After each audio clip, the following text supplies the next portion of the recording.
Hey, welcome back to another YouTube tutorial, and in this video we're going to learn on how to take a picture on Sony a6400. So if you have this Sony camera, so what you have to do for the first time, you make sure you open this one. It's turned off. What you have to do is pull it this way, you on it, and once you on it, the lens will zoom out. You remove the cap, and you can see on the screen the picture is showing up. So to take a picture, you must keep hold of this button. For example, if my camera is upward directed, so if I push it this way, it has taken a picture. And if I show you this way, and if I keep on pressing this button, the picture is taken. How you can see the picture?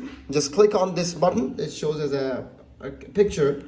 Just click on it and you can see the picture I have just taken. Or in there I can zoom it by double clicking it, and you can see the quality. It's so perfect. You can even zoom it out this way and zoom it in this way. So this is how you can take a picture on your Sony a6400. If you like this video, make sure to leave a comment below and subscribe to this channel. We'll catch you on another video.